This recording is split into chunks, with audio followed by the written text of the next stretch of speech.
जिसनु मत आवे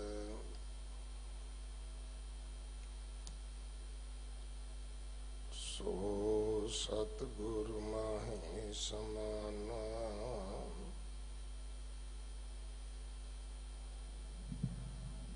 एह बाणी जो जियो जाने तिस अंतर रवै हर नामा। बाणी गुरु गुरु है बाणी विच बाणी अमृत सारे।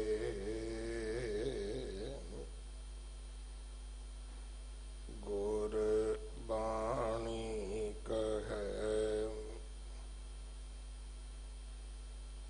सेवक जन मानै। पर तख गुरु निस्तारे। बाणी बिरलो विचारसी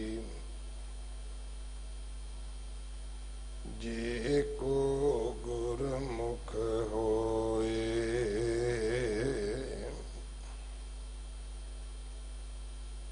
एह बाणी महापुरख की निज कर वासा होए। कानड़ा महला पंजवा। अवलोकन राम को मुखार बिंद। खोजत खोजत रतन पायो। बिसरी सब चिंद रहाओ। चरण कमल हृदय तार। उतरिया दुख मंद।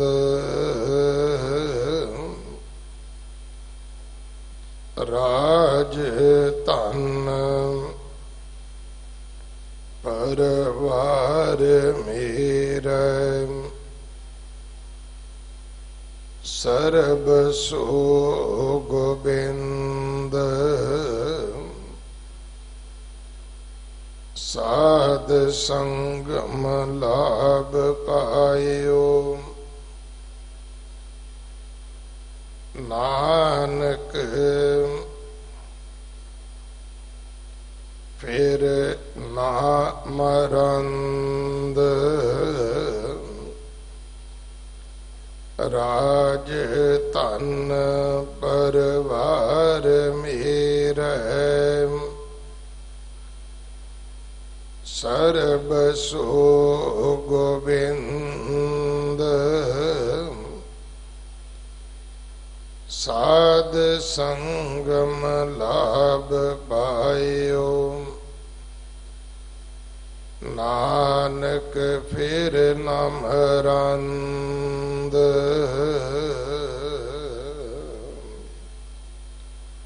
वाहिगुरु जी का खालसा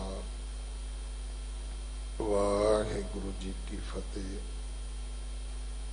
इस पावन शब्द दी विचार भाई बलदेव सिंह जी हट ग्रंथी गुरुद्वारा नानक प्याओ साहब आप जी नूं सरवण करवाउणगे। छेवें पातशाह मीरी पीरी दे मालक दल पंजन सूरमे गुरु वड्डे जोधे पर उपकारी सतगुरु गुरु हरगोबिंद साहब महाराज जी का पवित्र पावन प्रकाश गुरपुरब 6 जून नूं है। 8 जून तो अकाल पुरख ने गुरु साहबाना ने जो साडियां बेनतियां अरदासां सुनियां ने कि अपने पावन गुरधामां दे संगतां नूं खुले दर्शन दिदारे बख्शने हान। सारी संगत नूं बेनती है कि भाई आओ सतगुरां दा शुकराना करिए, पर इस गल का ध्यान रखना कि कोरोने की महामारी बहुत माड़ी है। अपने नाल पर्स लैके वड्डे वड्डे चोले बैग लैके आउण दी कोई भी खेचल ना करे, क्योंकि थां थां ते सानू फिर मुड़ के सैनिटाइज करना पैंदा है। थां थां ते मत्था ना टेको, पौड़ियां ते पत्थरां ते रेलां ते हाथ ना लाओ। ये एक दूजे वास्ते महामारी का बहुत वड्डा कारण बन सकता है। जे तुसी चाहुंदे हो सरबत का भला ते उहदे विच ये भी एक भला है कि मैं किसी चीज़ नूं हाथ नहीं लाउणा, मेरे करके ये बीमारी किसी दूजे नूं ना चली जाए। निकरां पा के पिछे गुत्तां करके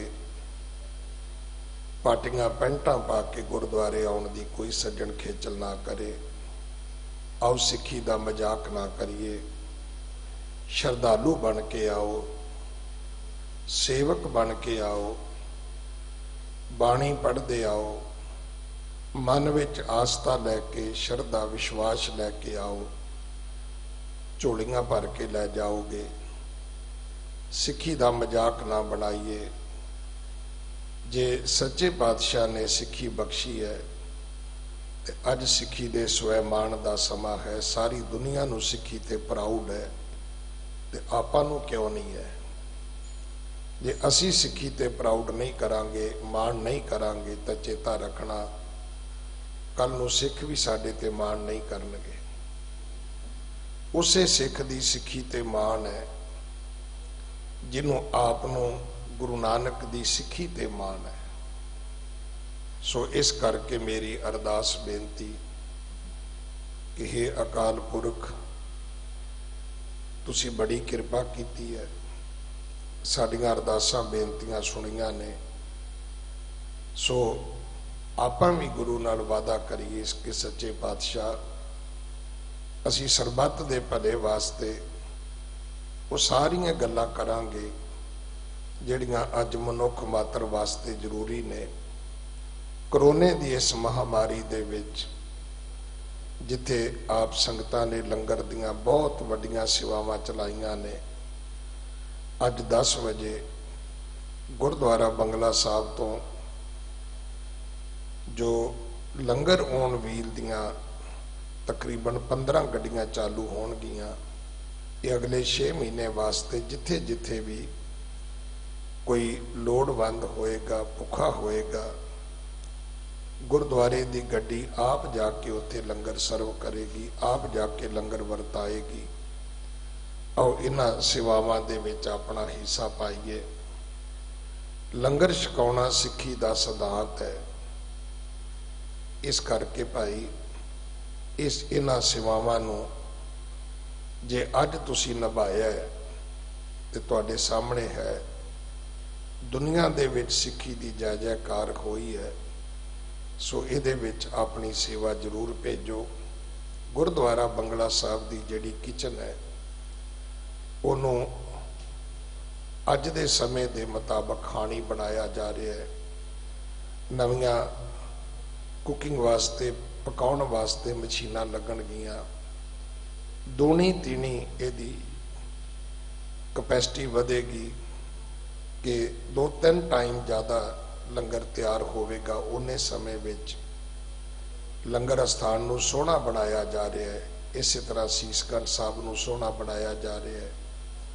ਉਹਨੇ ਸਮੇਂ ਵਾਸਤੇ ਲੰਗਰ ਪਕਾਉਣ ਦੀ ਜਿਹੜੀ ਵਿਵਸਥਾ ਹੈ ਉਹ ਗੁਰਦੁਆਰਾ ਰਕਾਬਗੰਜ ਸਾਹਿਬ ਸ਼ਿਫਟ ਕੀਤੀ ਜਾ ਰਹੀ ਹੈ। ਸੋ ਗੁਰੂ ਕੇ ਇੱਕ ਸੇਵਕ ਪਰਿਵਾਰ ਨੇ ਗੁਰਦੁਆਰਾ ਬੰਗਲਾ ਸਾਹਿਬ ਜੀ ਦੀ ਸੇਵਾ ਲਈ ਹੈ ਕਿ ਇੱਕੋ ਹੀ ਪਰਿਵਾਰ ਜਿਹੜਾ ਹੈ ਉਹ ਇਹ ਸਾਰੀ ਸੇਵਾ ਕਰੇਗਾ। ਇਹ ਸੇਵਾ ਕਈ ਕਰੋੜਾਂ ਵਿੱਚ ਹੋਣੀ ਹੈ, ਸਸਤੀ ਨਹੀਂ, ਥੋੜੀ ਨਹੀਂ ਹੈ। ਸੋ ਸੀਸਗੰਜ ਸਾਹਿਬ ਦੀ ਸੇਵਾ ਵੀ ਆਪ ਜੀ ਲੈ ਸਕਦੇ ਹੋ। ਅਗਲੇ ਸਮੇਂ ਵਾਸਤੇ ਆਪ ਜੀ ਭਾਈ ਬਲਦੇਵ ਸਿੰਘ ਜੀ ਹੈਡ ਗ੍ਰੰਥੀ ਸਾਹਿਬ ਜੀ ਪਾਸੋਂ ਗੁਰਬਾਣੀ ਦੀ ਵਿਚਾਰ ਸਰਵਣ ਕਰੋ। ਵਾਹਿਗੁਰੂ ਜੀ ਕਾ ਖਾਲਸਾ, ਵਾਹਿਗੁਰੂ ਜੀ ਕੀ ਫਤਿਹ। ਵਾਹਿ ਸਤਨਾਮ ਵਾਹਿਗੁਰੂ ਜੀ। ਇੱਕ ਓੰਕਾਰ ਸਤਨਾਮ ਕਰਤਾ ਪੁਰਖ ਨਿਰਭਉ ਨਿਰਵੈਰ ਅਕਾਲ ਮੂਰਤ ਅਜੂਨੀ ਸੈਭੰ ਗੁਰ ਪ੍ਰਸਾਦ। ਜੇਤਾ ਜੀਉ ਪਿੰਡ ਸਭ ਤੇਰਾ, ਤੂੰ ਅੰਤਰ ਜਾਮੀ ਪੁਰਖ ਭਗਵਾਨ। ਦਾਸਨ ਦਾਸ ਕਹੇ ਜਨ ਨਾਨਕ, ਜਿਹਾ ਤੂੰ ਕਰਾਹੇ ਤੇਹਾ ਹਉ ਕਰੇ ਵਖਿਆਨ। ਬੇਸ਼ੁਮਾਰ ਅਥਾ ਅਗਨਤ ਅਤੁਲੈ, ਜਿਉ ਬੁਲਾਵੋ ਤਿਉ ਨਾਨਕ ਦਾਸ ਬੋਲੇ। ਗਿਆਰਾ ਜਹੂਰ ਹਾਜ਼ਰਾ ਹਜੂਰ, ਸਰਬ ਕਲਾ ਭਰਪੂਰ। ਚਵਰ ਛਤਰ ਤਖਤ ਦੇ ਮਾਲਕ, ਦਸਾਂ ਪਾਤਸ਼ਾਹੀਆਂ ਦੀ ਜੋਤ, ਜੁਗੋ ਜੁਗ ਅਟਲ।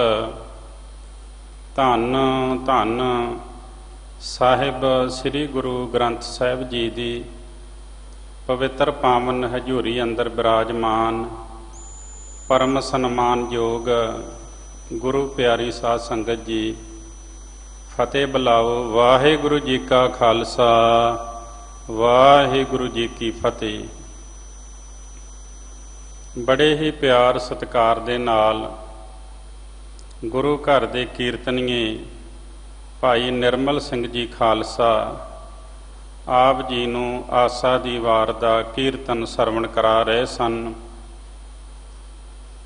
ਹੁਣ ਸਮਾਂ ਹੋਇਆ ਹੈ ਲੜੀਵਾਰ ਗੁਰਸ਼ਬਦ ਦੀ ਵਿਚਾਰ ਕਥਾ ਦਾ। ਇਸ ਪਾਵਨ ਸਥਾਨ ਦੇ ਹੈਡ ਗ੍ਰੰਥੀ ਸਾਹਿਬ ਸਤਿਕਾਰਯੋਗ ਸਿੰਘ ਸਾਹਿਬ ਗਿਆਨੀ ਰਣਜੀਤ ਸਿੰਘ ਜੀ ਪਾਸੋਂ ਆਪ ਜੀ ਨੇ ਪਾਵਨ ਸ਼ਬਦ ਸਰਵਣ ਕੀਤਾ ਹੈ। ਇਹ ਪਾਵਨ ਸ਼ਬਦ ਕਾਨੜਾ ਰਾਗ ਦੇ ਵਿੱਚ ਪੰਜਵੇਂ ਪਾਤਸ਼ਾਹ ਸ਼ਹੀਦਾਂ ਦੇ ਸਰਤਾਜ, ਸ਼ਾਂਤੀ ਦੇ ਪੁੰਜ, ਸਹਿਣਸ਼ੀਲਤਾ ਦੇ ਮਾਲਕ ਧੰਨ ਸ਼੍ਰੀ ਗੁਰੂ ਅਰਜਨ ਦੇਵ ਮਹਾਰਾਜ ਜੀ ਦਾ ਉਚਾਰਿਆ ਹੋਇਆ ਕਾਨੜਾ ਰਾਗ ਦੇ ਵਿੱਚ ਸ਼੍ਰੀ ਗੁਰੂ ਗ੍ਰੰਥ ਸਾਹਿਬ ਮਹਾਰਾਜ ਜੀ ਦੇ ਪਾਵਨ ਅੰਗ 1304 ਦੇ ਉੱਤੇ ਸੁਭਾਇਮਾਨ ਹੈ। ਸਤਿਗੁਰੂ ਜੀ ਜੋ ਉਪਦੇਸ਼ ਦੇ ਰਹੇ ਹਨ, ਪਾਵਨ ਸ਼ਬਦ ਨਾਲ ਜੁੜ ਕੇ ਗੁਰੂ ਸਾਹਿਬ ਜੀ ਦੇ ਉਪਦੇਸ਼ ਨੂੰ ਆਪਣਿਆਂ ਹਿਰਦਿਆਂ ਵਿੱਚ ਵਸਾਈਏ। ਮਨ ਬਿਰਤੀਆਂ ਇਕਾਗਰ ਕਰੋ, ਧਿਆਨ ਗੁਰੂ ਚਰਨਾਂ ਵਿੱਚ ਜੋੜੋ। ਇੱਕ ਵਾਰ ਉਚਾਰਨ ਕਰੋ ਜੀ, ਸਤਨਾਮ ਵਾਹਿਗੁਰੂ ਜੀ। ਕਾਨੜਾ ਮਹੱਲਾ ਪੰਜਵਾਂ। ਅਵਲੋਕੋਂ ਰਾਮ ਕੋ ਮੁਖਾਰ ਬਿੰਦ, ਖੋਜਤ ਖੋਜਤ ਰਤਨ ਪਾਇਓ, ਬਿਸਰੀ ਸਭ ਚਿੰਦ ਰਹਾਓ। ਪੰਜਵੇਂ ਪਾਤਸ਼ਾਹ ਧੰਨ ਸ਼੍ਰੀ ਗੁਰੂ ਅਰਜਨ ਦੇਵ ਜੀ ਮਹਾਰਾਜ ਆਖਦੇ ਹਨ, ਕਿ ਮੈਂ ਉਸ ਪਰਮਾਤਮਾ ਨੂੰ ਸਦਾ ਹੀ ਵੇਖਦਾ ਰਵਾਂ। ਪਰਮਾਤਮਾ ਦਾ ਜੋ ਮੁਖ ਹੈ, ਮੁਖਾਰ ਬਿੰਦ ਤੋਂ ਭਾਵ ਹੈ ਮੁਖ ਅਰ ਬਿੰਦ, ਦੋ ਸ਼ਬਦਾਂ ਨੂੰ ਮਿਲਾ ਕੇ ਇਹ ਸ਼ਬਦ ਬਣਿਆ। ਅਰਬਿੰਦ ਕਹਿੰਦੇ ਨੇ ਕਮਲ ਦੇ ਫੁੱਲ ਨੂੰ। ਕਮਲ ਦੇ ਫੁੱਲ ਵਰਗਾ ਸੁੰਦਰ ਮੁਖੜਾ ਮੈਂ ਦੇਖਦਾ ਰਵਾਂ, ਇਹ ਮੇਰੀ ਤਾਂਘ ਹੈ, ਕਿਉਂਕਿ ਮੈਂ ਜਿੱਧਰ ਵੀ ਵੇਖਦਾ ਮੈਨੂੰ ਪਰਮਾਤਮਾ ਦਿਸਦਾ। ਇਹ ਅਵਸਥਾ ਹੈ ਜਿੱਥੇ ਪਹੁੰਚ ਕੇ ਪਰਮਾਤਮਾ ਹੀ ਨਜ਼ਰ ਆਉਂਦਾ ਹੈ। ਕੇਵਲ ਆਪਣੇ ਪਰਿਵਾਰ ਵਿੱਚ ਨਹੀਂ, ਆਪਣੇ ਵਿੱਚ ਨਹੀਂ, ਆਪਣੇ ਦੋਸਤਾਂ ਮਿੱਤਰਾਂ ਵਿੱਚ ਹੀ ਨਹੀਂ, ਸਾਰੇ ਸੰਸਾਰ ਵਿੱਚ ਪਰਮਾਤਮਾ ਦਿਸਦਾ ਹੈ। ਜਿਸ ਨੂੰ ਗੁਰਬਾਣੀ ਦੇ ਵਿੱਚ ਆਖਿਆ ਗਿਆ, ਬਲਿਹਾਰੀ ਕੁਦਰਤ ਵਸਿਆ, ਤੇਰਾ ਅੰਤ ਨ ਜਾਈ ਲਖਿਆ। ਉਸ ਪਰਮਾਤਮਾ ਦਾ ਅੰਤ ਨਹੀਂ ਪੈ ਸਕਦਾ, ਪਰ ਹੈ ਉਹ ਸਰਬ ਵਿਆਪਕ। ਉਹ ਪਰਮਾਤਮਾ ਜਾਤ ਮੈਂ ਜੋਤ, ਜੋਤ ਮੈਂ ਜਾਤਾ, ਅਕਲ ਕਲਾ ਭਰਪੂਰ ਰਹਿਆ। ਉਹ ਸਾਰੀ ਸ੍ਰਿਸ਼ਟੀ ਵਿੱਚ ਸਮਾਇਆ ਹੋਇਆ ਹੈ। ਉਹ ਪਰਮਾਤਮਾ ਹਰ ਇੱਕ ਥਾਂ ਦੇ ਉੱਤੇ ਹੈ ਤੇ ਮੇਰਾ ਦਿਲ ਕਰਦਾ ਹੈ ਮੈਂ ਉਸ ਨੂੰ ਵੇਖਦਾ ਰਵਾਂ, ਉਹਦੇ ਦੀਦਾਰ ਕਰਦਾ ਰਵਾਂ। ਜਿਸ ਦੇ ਬਾਰੇ ਧੰਨ ਸ਼੍ਰੀ ਗੁਰੂ ਨਾਨਕ ਦੇਵ ਮਹਾਰਾਜ ਨੇ ਸਭ ਤੋਂ ਪਹਿਲਾਂ ਉਚਾਰਨ ਕੀਤਾ, ਇੱਕ ਓੰਕਾਰ।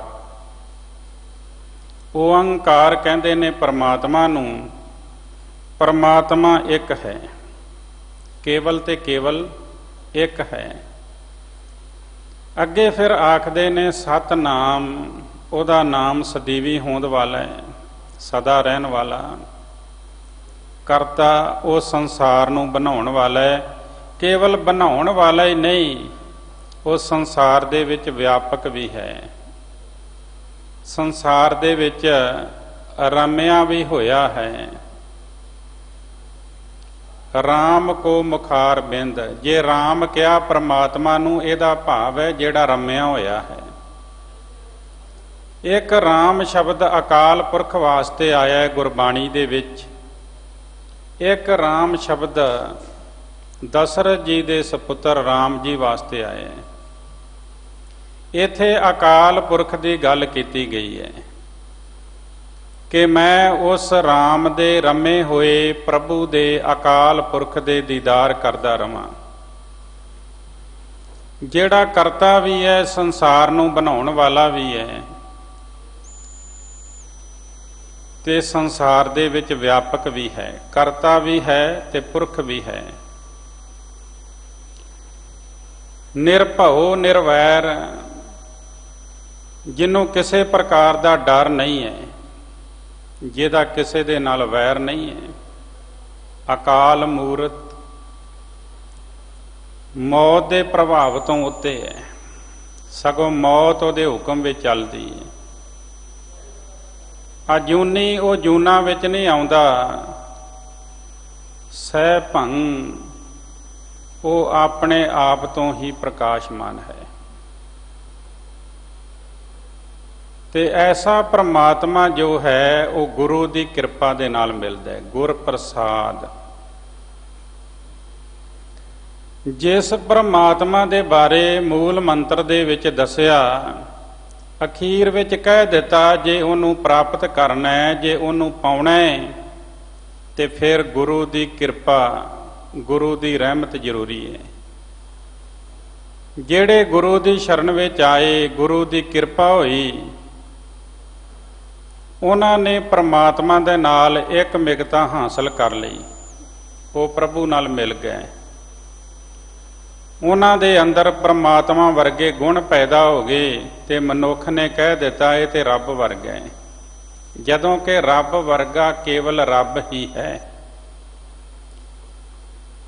ਰੱਬ ਵਰਗਾ ਕੇਵਲ ਰੱਬ ਹੈ। ਗੁਰੂ ਨਾਨਕ ਦੇਵ ਮਹਾਰਾਜ ਨੂੰ ਇੱਕ ਫਕੀਰ ਨੇ ਸਵਾਲ ਕੀਤਾ ਸੀ। ਉਹ ਕੀ ਹੈ ਜੋ ਰੱਬ ਵੀ ਚਾਹਵੇ ਤੇ ਸੰਭਵ ਨਹੀਂ ਹੋ ਸਕਦਾ? ਤੇ ਜਵਾਬ ਦਿੱਤਾ ਸੀ ਉਹ ਕੇਵਲ ਤੇ ਕੇਵਲ ਰੱਬ ਹੈ। ਰੱਬ ਵੀ ਚਾਹਵੇ ਤੇ ਦੂਜਾ ਰੱਬ ਨਹੀਂ ਬਣਾ ਸਕਦਾ, ਕਿਉਂਕਿ ਉਹ ਇੱਕ ਓੰਕਾਰ ਹੈ, ਕੇਵਲ ਤੇ ਕੇਵਲ ਇੱਕ ਹੈ। ਉਹ ਜੋ ਇੱਕ ਪਰਮਾਤਮਾ ਹੈ ਉਹ ਸਰਬ ਵਿਆਪਕ ਹੈ, ਹਰ ਦੇ ਨਾਲ ਹੈ, ਹਰ ਇੱਕ ਦੇ ਅੰਦਰ ਹੈ। ਜਿਸ ਤਰ੍ਹਾਂ ਦੁੱਧ ਦੇ ਵਿੱਚ ਘਿਓ ਸਮਾਇਆ ਹੁੰਦਾ ਹੈ, ਇਸੇ ਤਰ੍ਹਾਂ ਪਰਮਾਤਮਾ ਸਾਰੀ ਸ੍ਰਿਸ਼ਟੀ ਦੇ ਵਿੱਚ ਸਮਾਇਆ ਹੋਇਆ ਹੈ, ਕੁਦਰਤ ਦੇ ਵਿੱਚ ਸਮਾਇਆ ਹੋਇਆ ਹੈ। ਤੇ ਮੇਰਾ ਦਿਲ ਕਰਦਾ ਹੈ ਮੈਂ ਉਸ ਪਰਮਾਤਮਾ ਨੂੰ ਵੇਖਾਂ, ਉਹਦੇ ਦੀਦਾਰ ਕਰਾਂ, ਉਸ ਪਰਮਾਤਮਾ ਦੇ ਮੈਂ ਦਰਸ਼ਨ ਕਰਾਂ, ਉਹਦੇ ਮੁਖ ਨੂੰ ਵੇਖਦਾ ਰਵਾਂ।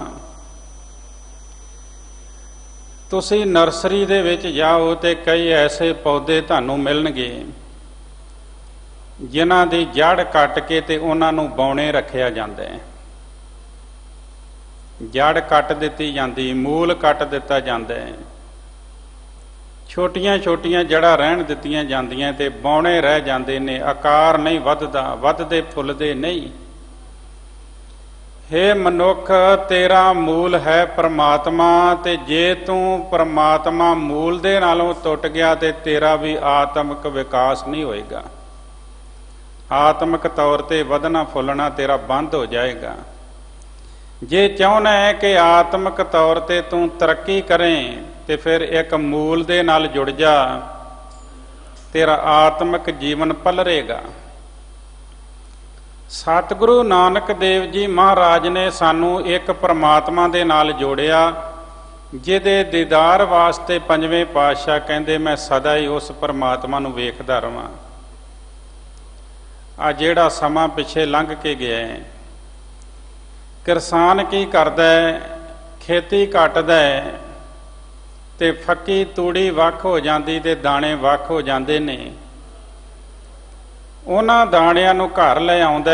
ਅੱਜ ਦੇ ਸਮੇਂ ਵਿੱਚ ਬੜੀਆਂ ਦਵਾਈਆਂ ਚੱਲ ਪਈਆਂ, ਜ਼ਹਿਰੀਲੀਆਂ ਦਵਾਈਆਂ, ਉਹ ਅਸੀਂ ਦਾਣਿਆਂ ਵਿੱਚ ਰੱਖੀਆਂ ਕਿ ਇਹਨਾਂ ਨੂੰ ਕੀੜਾ ਨਾ ਲੱਗੇ। ਪਰ ਉਹਨਾਂ ਸਮਿਆਂ ਵਿੱਚ ਉਹਨਾਂ ਦਾਣਿਆਂ ਨੂੰ ਉਸ ਤੂੜੀ ਵਿੱਚ, ਫੱਕੀ ਵਿੱਚ ਹੀ ਲੁਕਾ ਦਿੱਤਾ ਜਾਂਦਾ ਸੀ, ਜਿਹੜੇ ਸਾਰਾ ਸਾਲ ਵਰਤਨੇ ਹੁੰਦੇ ਸਨ। ਤੇ ਜਦੋਂ ਜਿਸ ਮੂਲ ਨਾਲੋਂ ਉਹ ਵਿਸਰੇ ਉਹਦੇ ਵਿੱਚ ਹੀ ਰਲ ਜਾਂਦੇ ਸਨ, ਉਹਨਾਂ ਨੂੰ ਕੀੜਾ ਨਹੀਂ ਸੀ ਲੱਗਦਾ। ਜੇ ਤੂੰ ਆਪਣੇ ਮੂਲ ਦੇ ਨਾਲ ਜੁੜਿਆ ਰਵੇਂ ਮਨੁੱਖ, ਤੈਨੂੰ ਵਿਕਾਰਾਂ ਰੂਪੀ ਕੀੜੇ ਨਹੀਂ ਲੱਗਣਗੇ, ਤੇਰਾ ਜੀਵਨ ਸੋਹਣਾ ਬਣ ਜਾਏਗਾ। ਇਸ ਵਾਸਤੇ ਗੁਰੂ ਨਾਨਕ ਦੇਵ ਮਹਾਰਾਜ ਨੇ ਕਹਿ ਦਿੱਤਾ ਵੀ ਜਿਸ ਪਰਮਾਤਮਾ ਦੀ ਗੱਲ ਅਸੀਂ ਮੂਲ ਮੰਤਰ ਵਿੱਚ ਕੀਤੀ ਹੈ, ਉਹ ਆਦ ਸੱਚ, ਜੁਗਾਦ ਸੱਚ, ਹੈ ਪੀ ਸੱਚ, ਨਾਨਕ ਹੋਸੀ ਪੀ ਸੱਚ। ਉਹ ਸਦਾ ਹੀ ਸਦੀਵੀ ਹੋਣ ਵਾਲਾ ਹੈ। ਸਿੱਧੇ ਤੌਰ ਤੇ ਕਹਿ ਲਈਏ ਕਿ ਜਦੋਂ ਸੰਸਾਰ ਨਹੀਂ ਸੀ ਉਦੋਂ ਵੀ ਪਰਮਾਤਮਾ ਸੀ, ਤੇ ਹੁਣ ਸੰਸਾਰ ਦੇ ਵਿੱਚ ਮੌਜੂਦ ਹੈ।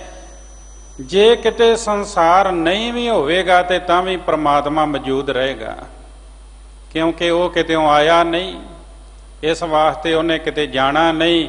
ਅਸੀਂ ਆਏ ਹਾਂ, ਸਾਨੂੰ ਸਮੇਂ ਅਨੁਸਾਰ ਜਾਣਾ ਪੈਣਾ। ਕੁਝ ਸਾਡੇ ਦੇਖਦਿਆਂ ਦੇਖਦਿਆਂ ਤੁਰ ਗਏ ਤੇ ਕਈਆਂ ਦੇ ਦੇਖਦਿਆਂ ਦੇਖਦਿਆਂ ਅਸੀਂ ਤੁਰ ਜਾਵਾਂਗੇ, ਪਰ ਪਰਮਾਤਮਾ ਸਦੀਵੀ ਹੋਂਦ ਵਾਲਾ ਏ, ਉਹ ਸਦਾ ਹੀ ਰਹੇਗਾ। ਇਸ ਵਾਸਤੇ ਉਸ ਪਰਮਾਤਮਾ ਦੇ ਨਾਲ ਜੁੜਨਾ ਹੈ।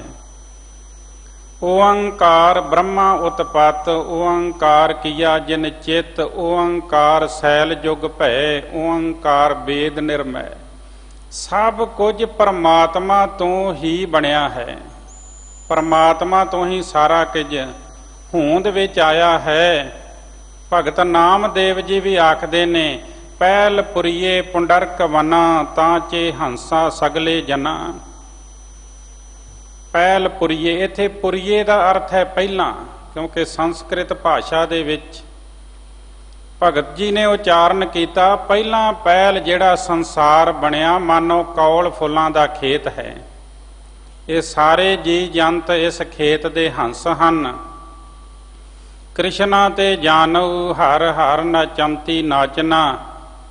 ਤੇ ਸਾਰੀ ਲੋਕਾਈ ਨਾਚ ਕਰ ਰਹੀ ਹੈ, ਪ੍ਰਮਾਤਮਾ ਦੀ ਮਾਇਆ ਦੀ ਪ੍ਰੇਰਣਾ ਤੋਂ ਸਮਝੋ। ਪਹਿਲ ਪੁਰਸਾਬਰਾ, ਪਹਿਲਾਂ ਪਹਿਲ ਪ੍ਰਮਾਤਮਾ ਜਿਹੜਾ ਸੀ ਉਹ ਪ੍ਰਗਟ ਹੋਇਆ, ਹੋਂਦ ਵਿੱਚ ਸੀ। ਜਦੋਂ ਕੁਝ ਵੀ ਨਹੀਂ ਸੀ ਉਦੋਂ ਪ੍ਰਮਾਤਮਾ ਸੀ। ਪੁਰਸ਼ ਕਹਿੰਦੇ ਪ੍ਰਮਾਤਮਾ ਨੂੰ, ਆਬਰਾ ਕਹਿੰਦੇ ਨੇ ਪ੍ਰਗਟ ਹੋਣਾ। ਅਥੋਨ ਪ੍ਰਸਾਦਮਰਾ, ਅਥੋਨ ਕਹਿੰਦੇ ਪਿੱਛੋਂ, ਪ੍ਰਸ਼ਾਦ ਅਮਰਾ ਹੁਕਮ ਚਲਾਉਣ ਵਾਲੀ ਮਾਇਆ ਪੈਦਾ ਹੋਈ। ਅਸਗਾ ਅਸ ਉਸਗਾ, ਪ੍ਰਮਾਤਮਾ ਦਾ ਤੇ ਮਾਇਆ ਦਾ ਮਿਲਾਪ ਹੋਇਆ। ਹਰ ਕਾ ਬਾਗਰਾ, ਇਹ ਸੰਸਾਰ ਬਣ ਗਿਆ, ਹਰੀ ਦਾ ਸੋਹਣਾ ਬਾਗ। ਨਾਚੈ ਪਿੰਦੀ ਮੈਂ ਸਾਗਰਾ, ਮਾਇਆ ਦੇ ਪ੍ਰਭਾਵ ਵਿੱਚ ਏਦਾਂ ਨੱਚਦਾ ਜਿਵੇਂ ਖੂਹ ਦੀਆਂ ਟਿੰਡਾਂ ਦੇ ਵਿੱਚ ਪਾਣੀ ਨੱਚਦਾ। ਉਹ ਡੱਕੋ ਡੋਲੇ ਖਾਂਦੀਆਂ ਨਾ, ਬੈਲੈਂਸ ਸਹੀ ਨਹੀਂ ਹੁੰਦਾ। ਇੱਕ ਬੰਨਿਓ ਉਹ ਖਾਲੀ ਹੋ ਕੇ ਖੂਹ ਦੇ ਵਿੱਚ ਜਾਂਦੀਆਂ ਨੇ, ਦੂਜੇ ਬੰਨੋਂ ਭਰ ਕੇ ਆਉਂਦੀਆਂ ਨੇ। ਦੋਵੇਂ ਬੰਨੇ ਬੈਲੈਂਸ ਸਹੀ ਨਾ ਹੋਣ ਕਰਕੇ ਉਹ ਡੱਕੋ ਡੋਲੇ ਖਾਂਦੀਆਂ ਤੇ ਉਹਨਾਂ ਦੇ ਵਿੱਚ ਪਾਣੀ ਨੱਚਦਾ ਹੈ। ਇਸੇ ਤਰ੍ਹਾਂ ਸੰਸਾਰ ਦੇ ਲੋਕ ਨੱਚ ਰਹੇ ਨੇ ਮਾਇਆ ਦੇ ਪ੍ਰਭਾਵ ਥੱਲੇ। ਜਿਨ੍ਹਾਂ ਨੂੰ ਪ੍ਰਮਾਤਮਾ ਨੇ ਮਾਇਆ ਦਿੱਤੀ ਤੇ ਨਾਲ ਸਿਆਣਪ ਦਿੱਤੀ, ਉਹਨਾਂ ਨੇ ਦੇਖੋ ਕਰੋਨਾ ਵਰਗੀ ਮਹਾਂਮਾਰੀ ਦੇ ਵਿੱਚ ਜਿੱਥੇ ਦਾਨ ਪੁੰਨ ਦੇ ਵਿੱਚ ਆਪਣਾ ਵੱਡਾ ਯੋਗਦਾਨ ਪਾਇਆ ਹੈ, ਸਦਕੇ ਉਹਨਾਂ ਤੋਂ ਜਿਨ੍ਹਾਂ ਨੇ ਦੇਖਿਆ ਕਿ ਲੋਕਾਈ ਜਿਹੜੀ ਹੈ ਇਹਦੇ ਕੋਲ ਪ੍ਰਸ਼ਾਦਾ ਛਕਣ ਵਾਸਤੇ ਨਹੀਂ, ਦਿੱਲੀ ਸੇ ਗੁਰਦੁਆਰਾ ਪ੍ਰਬੰਧਕ ਕਮੇਟੀ, ਸ਼੍ਰੋਮਣੀ ਗੁਰਦੁਆਰਾ ਪ੍ਰਬੰਧਕ ਕਮੇਟੀ, ਹੋਰ ਅਨੇਕਾਂ ਸੰਸਥਾਵਾਂ ਜਿਨ੍ਹਾਂ ਨੇ ਆਪਣੇ ਦਰ ਦਰਵਾਜ਼ੇ ਖੋਲ੍ਹ ਦਿੱਤੇ, ਗਰੀਬ ਦਾ ਮੂੰਹ ਗੁਰੂ ਦੀ ਗੋਲਕ ਦੇ ਸਮਾਨ ਜਾਣਿਆ ਤੇ ਉਹਨਾਂ ਤੱਕ ਲੰਗਰ ਪਹੁੰਚਾਇਆ ਜਿਹੜੇ ਲੰਗਰ ਨੂੰ ਤਰਸ ਰਹੇ ਸਨ। ਸਦਕੇ ਉਹਨਾਂ ਤੋਂ ਜਿਨ੍ਹਾਂ ਨੇ ਇਹਦੇ ਵਿੱਚ ਯੋਗਦਾਨ ਪਾਇਆ, ਜਿਨ੍ਹਾਂ ਨੇ ਅੱਗੇ ਹੋ ਕੇ ਸੇਵਾ ਕੀਤੀ, ਜਿੰਨੀਆਂ ਵੀ ਸੰਸਥਾਵਾਂ ਨੇ ਸੇਵਾ ਕੀਤੀ, ਉਹਨਾਂ ਸਾਰੀਆਂ ਦੇ ਵਿੱਚੋਂ ਦਿੱਲੀ ਸੇ ਗੁਰਦੁਆਰਾ ਪ੍ਰਬੰਧਕ ਕਮੇਟੀ ਹੈ। ਇਸ ਕਮੇਟੀ ਦੇ ਅਹੁਦੇਦਾਰਾਂ ਨੇ ਵੀ ਸੇਵਾ ਨਿਭਾਈ ਔਰ ਸੰਗਤਾਂ ਨੇ ਨਾਲ ਸੰਯੋਗ ਦਿੱਤਾ। ਔਰ ਜਦੋਂ ਗਰੀਬ ਦੇ ਕੋਲ ਉਹ ਲੰਗਰ ਪਹੁੰਚਦਾ ਹੈ, ਮੈਂ ਅੱਜ ਵੀ ਬੇਨਤੀ ਕਰਾਂ, ਜਦੋਂ ਉਹ ਮੁੱਖ ਦੇ ਵਿੱਚ ਗਰਾਈ ਪਾਉਂਦਾ ਏ ਤੇ ਗੁਰੂ ਨਾਨਕ ਦੇਵ ਮਹਾਰਾਜ ਜੀ ਖੁਸ਼ ਹੋ ਜਾਂਦੇ ਨੇ। ਜਿਨ੍ਹਾਂ ਨੇ ਆਪਣਾ ਯੋਗਦਾਨ ਪਾਇਆ ਇਹਦੇ ਵਿੱਚ, ਮਾਇਆ ਦੇ ਰਾਹੀਂ ਰਸਤਾਂ ਲਿਆ ਕੇ ਦਿੱਤੀਆਂ ਜਾਂ ਮਾਇਆ ਭੇਜੀ, ਉਹਨਾਂ ਦਾ ਧੰਨਵਾਦ ਵੀ ਹੈ। ਜਦੋਂ ਕਿਤੇ ਉਹ ਗਰੀਬ ਲੰਗਰ ਛਕ ਕੇ ਅੰਦਰੋਂ ਆਸ਼ੀਸ਼ ਦਿੰਦਾ ਹੈ ਨਾ, ਉਸ ਆਸ਼ੀਸ਼ ਦੇ ਭਾਗੀਦਾਰ ਉਹ ਸਾਰੇ ਮਨੁੱਖ ਹਨ, ਉਹ ਦਾਨੀ ਸੱਜਣ ਹਨ, ਜਾਂ ਜਿਹੜੇ ਲੰਗਰ ਬਣਾਉਣ ਵਾਲੇ ਸੇਵਾਦਾਰ ਹਨ, ਮੁੱਖ ਅਹੁਦੇਦਾਰ ਹਨ, ਕਿਉਂਕਿ ਉਹਨਾਂ ਨੇ ਸੇਵਾ ਨਿਭਾਈ ਹੈ, ਸੇਵਾ ਕੀਤੀ ਹੈ। ਗੁਰੂ ਨਾਨਕ ਦੇਵ ਜੀ ਮਹਾਰਾਜ ਦੇਖਦੇ ਨੇ ਕਿ ਭਾਈ ਤੇਰੇ ਅੰਦਰ ਲੁਕਾਈ ਵਾਸਤੇ ਦਰਦ ਹੈ, ਤੇ ਉਹ ਫਿਰ ਰਹਿਮਤਾਂ ਕਰ ਦਿੰਦੇ ਨੇ। ਜਿਸ ਤਰ੍ਹਾਂ ਧਰਤੀ ਦਾ ਸੁਭਾਅ ਹੈ, ਇੱਕ ਦਾਣਾ ਬੀਜੀਏ ਕਣਕ ਦਾ 60-70 ਦਾਣੇ 100 ਦਾਣੇ ਤੱਕ ਵੀ ਉਹਦੇ ਤੋਂ ਪੈਦਾ ਹੋ ਜਾਂਦੇ ਨੇ। ਇਸੇ ਤਰ੍ਹਾਂ ਜਿਹੜਾ ਗੁਰੂ ਘਰ ਦੇ ਵਿੱਚ ਦਾਨ ਪੁੰਨ ਕਰਦਾ ਹੈ, ਉਹਦੀ ਕਮਾਈ ਨੂੰ ਵੀ ਭਾਗ ਲੱਗਦਾ ਹੈ। ਸਤਿਗੁਰੂ ਉਹਨੂੰ ਵੀ ਦਿਨ ਦੁੱਗਣੀ ਰਾਤ ਚੌਗਣੀ ਤਰੱਕੀ ਬਖਸ਼ਦਾ ਹੈ। ਉਹ ਪਰਮਾਤਮਾ ਜੋ ਹੈ ਸੰਸਾਰ ਦੇ ਵਿੱਚ ਵਸਿਆ ਹੋਇਆ ਹੈ, ਜਿਹਦੇ ਰਾਹੀਂ ਸਾਰਾ ਸੰਸਾਰ ਹੋਂਦ ਵਿੱਚ ਆਇਆ ਹੈ। ਉਸ ਪਰਮਾਤਮਾ ਦਾ ਆਪਾਂ ਸਿਮਰਨ ਕਰਨਾ ਹੈ। ਤੇ ਗੁਰੂ ਸਾਹਿਬ ਕਹਿੰਦੇ ਮੈਂ ਉਸ ਪਰਮਾਤਮਾ ਨੂੰ ਦੇਖਦਾ ਰਵਾਂ, ਕਿਉਂਕਿ ਜੈ ਜੈ ਪੇਖੋਂ ਤੈਂ ਹਜੂਰ, ਦੂਰ ਕਤੋਂ ਨਾ ਜਾਈ, ਰਬ ਰਹਿਆ ਸਰਬੱਤਰ ਮੈਂ ਮਨ ਸਦਾ ਧਿਆਈ। ਉਹ ਪਰਮਾਤਮਾ ਹਰ ਇੱਕ ਥਾਂ ਦੇ ਉੱਤੇ ਰਮਿਆ ਹੋਇਆ ਹੈ, ਹਰ ਇੱਕ ਥਾਂ ਦੇ ਉੱਤੇ। ਮਹਾਭਾਰਤ ਦਾ ਯੁੱਧ ਹੋਇਆ ਤੇ ਦੇਖੋ 5 ਪਾਂਡਵ ਬਚੇ ਨੇ, 3 ਕੌਰਵ ਬਚੇ ਨੇ, ਕ੍ਰਿਸ਼ਨ ਜੀ ਤੇ ਬਲਰਾਮ ਜੀ। ਤੇ ਗੰਧਾਰੀ ਨੂੰ ਪਤਾ ਲੱਗਾ ਹੈ, ਪੁੱਛਦੀ ਹੈ ਵੀ 3 ਕੌਰਵ ਹੀ ਕਿਉਂ ਬਚੇ ਨੇ। ਤੇ ਦੱਸਣ ਵਾਲੇ ਨੇ ਆਖਿਆ ਤੁਸੀਂ 7 3 ਦੀ ਗਿਣਤੀ ਵਿੱਚ ਨਾ ਪਾਓ, ਇਹਨਾਂ ਨੂੰ ਮਿਲਾ ਕੇ 10 ਬਣਦਾ ਤੇ 10 ਦੇ ਵਿੱਚ 1 ਦੀ ਬੜੀ ਅਹਿਮੀਅਤ ਹੈ। ਜੇ 1 ਨਾ ਹੋਵੇ ਤੇ 0 ਦਾ ਕੋਈ ਮੁੱਲ ਨਹੀਂ ਹੈ। ਇਹ ਜਿੰਨੇ ਵੀ 9 ਬਚੇ ਨੇ ਕ੍ਰਿਸ਼ਨ ਜੀ ਦੀ ਕਿਰਪਾ ਕਰਕੇ ਬਚੇ ਨੇ। 1 ਨਾ ਹੋਵੇ ਤੇ ਕੁਝ ਵੀ ਨਹੀਂ। ਅਗਰ 1 ਹੋਵੇ ਤੇ 0 ਦਾ ਮੁੱਲ ਪੈ ਜਾਂਦਾ ਹੈ 10 100 1000 10,000 ਲੱਖ ਕਰੋੜਾਂ ਤੱਕ ਵੀ ਹੋਂਦ ਵਿੱਚ ਆ ਜਾਂਦੇ ਨੇ। ਪਰ ਜੇ 1 ਨਹੀਂ ਤੇ ਕੁਝ ਵੀ ਨਹੀਂ। ਮਨੁੱਖ ਇੱਕ ਅਕਾਲ ਪੁਰਖ ਦੀ ਯਾਦ ਤੇਰੇ ਜੀਵਨ ਵਿੱਚ ਵਸੀ ਰਵੇ ਤਾਂ ਤੇਰਾ ਜੀਵਨ ਸਫਲ ਹੈ। ਜੇ ਇੱਕ ਅਕਾਲ ਪੁਰਖ ਦੀ ਯਾਦ ਨਹੀਂ ਤੇ ਕੁਝ ਵੀ ਨਹੀਂ। ਇਸ ਵਾਸਤੇ ਊਠਤ ਬੈਠਤ ਸੋਵਤ ਨਾਮ, ਕਹੋ ਨਾਨਕ ਜਨ ਕੈ ਸਦ ਕਾਮ। ਊਠਤ ਬੈਠਤ ਸੋਵਤ ਧਿਆਈਐ, ਮਾਰਗ ਚਲਤ ਹਰੇ ਹਰ ਗਾਈਐ। ਉੱਠਦਿਆਂ ਬਹਿੰਦਿਆਂ ਸੌਂਦਿਆਂ ਜਾਗਦਿਆਂ ਉਸ ਪਰਮਾਤਮਾ ਨੂੰ ਸਿਮਰਨਾ ਚਾਹੀਦਾ ਜਿਹੜਾ ਸਾਰਿਆਂ ਦੀ ਪਾਲਣਾ ਕਰ ਰਿਹਾ ਹੈ, ਜਿਹੜਾ ਸਾਰੇ ਸੰਸਾਰ ਦੇ ਵਿੱਚ ਰਮਿਆ ਹੋਇਆ, ਬਲਿਹਾਰੀ ਕੁਦਰਤ ਵਸਿਆ, ਉਹਦੇ ਤੋਂ ਬਲਿਹਾਰ ਜਾਣਾ ਚਾਹੀਦਾ ਹੈ। ਚਮਕੌਰ ਦੀ ਜੰਗ ਵਿੱਚ ਵੱਡੇ ਸਾਹਿਬਜ਼ਾਦੇ ਸ਼ਹੀਦ ਹੋ ਗਏ। ਤਾਰਿਆਂ ਦੀ ਸੇਧ ਨੂੰ ਮੁੱਖ ਰੱਖ ਕੇ ਚੱਲਣ ਦਾ ਆਦੇਸ਼ ਦੇ ਕੇ ਤਾੜੀ ਮਾਰ ਕੇ ਗੁਰੂ ਗੋਬਿੰਦ ਸਿੰਘ ਮਹਾਰਾਜ ਜੀ ਗੜੀ ਦੇ ਵਿੱਚੋਂ ਨਿਕਲੇ ਨੇ। ਚੱਲਦੇ ਚੱਲਦੇ ਮਾਛੀਵਾੜੇ ਦੇ ਬਾਗ ਵਿੱਚ ਆ ਕੇ ਸਤਿਗੁਰੂ ਜੀ ਨੇ ਆਸਣ ਲਾਇਆ ਕੱਚੀ ਟਿੰਡ ਦਾ ਸਰਾਣਾ। ਤੇ ਜਦੋਂ ਸਿੱਖ ਆ ਕੇ ਮਿਲੇ, ਗੱਲਬਾਤ ਕੀਤੀ ਤੇ ਆਖਿਆ ਸੱਚੇ ਪਾਤਸ਼ਾਹ ਆਪਾਂ ਕੇਵਲ 4 ਹਾਂ ਤੇ ਦੁਸ਼ਮਣ ਦੀਆਂ ਫੌਜਾਂ ਬਹੁਤ ਨੇ। ਸਤਿਗੁਰੂ ਕਹਿਣ ਲੱਗੇ ਆਪਾਂ 4 ਨਹੀਂ ਆਪਾਂ 5 ਹਾਂ। ਇੱਧਰ ਉੱਧਰ ਦੇਖਦੇ ਹੋਏ ਪੁੱਛਣ ਲੱਗੇ ਵੀ 5ਵਾਂ ਕੌਣ ਹੈ? ਤੇ ਸਾਹਿਬ ਕਹਿਣ ਲੱਗੇ 5ਵਾਂ ਅਕਾਲ ਪੁਰਖ ਸਾਡੇ ਅੰਗ ਸੰਗ ਹੈ। ਜਿੰਨਾ ਚਿਰ ਉਹ ਪਰਮਾਤਮਾ ਇੱਕ ਓੰਕਾਰ ਸਾਡੇ ਨਾਲ ਹੈ, ਭਾਵੇਂ ਲੱਖਾਂ ਦੁਸ਼ਮਣ ਚੜ ਕੇ ਆ ਜਾਣ ਸਾਡਾ ਵਾਲ ਵੀ ਵਿੰਗਾ ਨਹੀਂ ਕਰ ਸਕਦੇ। ਜਿੰਨਾ ਚਿਰ ਪਰਮਾਤਮਾ ਨਾਲ ਹੈ ਉਹਨਾਂ ਚਿਰ ਕੋਈ ਵਾਲ ਵਿੰਗਾ ਨਹੀਂ ਕਰ ਸਕਦਾ। ਆਪਾਂ ਸ਼ਬਦ ਪੜ੍ਹਦੇ ਆ ਨਾ, ਹਰ ਜੁਗ ਜੁਗ ਭਗਤੋ ਪਾਇਆ, ਪੈਜ ਰੱਖਦਾ ਆਇਆ RAM ਰਾਜੇ, ਹਰਨਾਕਸ਼ ਦੁਸ਼ਟ ਹਰ ਮਾਰਿਆ, ਪ੍ਰਹਿਲਾਦ ਤਰਾਇਆ, ਅਹੰਕਾਰੀਆਂ ਨਿੰਦਕਾਂ ਪਿੱਠ ਦੇ, ਨਾਮ ਦਿਓ ਮੁਖ ਲਾਇਆ, ਜਨ ਨਾਨਕ ਐਸਾ ਹਰ ਸੇਵਿਆ, ਅੰਤ ਲੈ ਛਡਾਇਆ। ਉਹ ਰਾਖੀ ਕਰਦਾ, ਰੱਖਿਆ ਕਰਦਾ ਆਪਣੇ ਸੇਵਕਾਂ ਦੀ। ਜੇ ਉਹਨੇ ਧਰੂ ਦੀ ਲਾਜ ਰੱਖੀ, ਪ੍ਰਹਿਲਾਦ ਦੀ ਰੱਖੀ, ਤੇ ਮਨੁੱਖ ਤੂੰ ਵੀ ਉਹਦੀ ਆਰਾਧਨਾ ਕਰ, ਤੇਰੀ ਵੀ ਰੱਖੇਗਾ। ਹੁਣ ਪ੍ਰਹਿਲਾਦ ਨੂੰ ਅੱਗ ਵਿੱਚੋਂ ਬਚਾ ਲਿਆ, ਹੋਲਕਾਂ ਸੜ ਗਈ। ਕਿਹਨੇ ਬਚਾਇਆ? ਪਰਮਾਤਮਾ ਨੇ ਬਚਾਇਆ ਨਾ। ਪਿਓ ਤੇ ਮਾਰਨ ਤੇ ਤੁੱਲ ਗਿਆ ਸੀ, ਭੂਆ ਮਾਰਨ ਤੇ ਤੁੱਲ ਗਈ। ਜੇ ਬਚਾਇਆ ਤੇ ਪਰਮਾਤਮਾ ਨੇ ਬਚਾਇਆ। ਪਹਾੜ ਤੋਂ ਸੁੱਟਿਆ ਗਿਆ, ਪਾਣੀ ਵਿੱਚ ਡੋਬਣ ਦੀ ਕੋਸ਼ਿਸ਼ ਕੀਤੀ ਗਈ, ਹਨੇਰੀ ਕੋਠੜੀ ਵਿੱਚ ਬੰਦ ਕਰਕੇ ਡਰਾਉਣ ਦੀ ਕੋਸ਼ਿਸ਼ ਕੀਤੀ ਗਈ, ਤੱਤੇ ਥੰਮ ਨਾਲ ਗਲਵਕੜੀ ਪਾਉਣ ਵਾਸਤੇ ਕਿਹਾ ਗਿਆ। ਭਗਤ ਡੋਲਿਆ ਨਹੀਂ, ਕਿਉਂਕਿ ਉਹਨੂੰ ਰੱਬ ਤੇ ਭਰੋਸਾ ਸੀਗਾ ਕਿ ਉਹ ਪਰਮਾਤਮਾ ਮੇਰੇ ਨਾਲ ਹੈ, ਅੰਗ ਸੰਗ ਹੈ। ਜਿੰਨਾ ਚਿਰ ਪਰਮਾਤਮਾ ਮੇਰੇ ਨਾਲ ਹੈ ਮੇਰਾ ਕੁਝ ਵੀ ਵਿਗਾੜ ਨਹੀਂ ਸਕਦਾ, ਭਾਵੇਂ ਮੇਰਾ ਪਿਓ ਹੀ ਮੇਰਾ ਦੁਸ਼ਮਣ ਕਿਉਂ ਨਾ ਬਣ ਗਿਆ ਹੋਵੇ।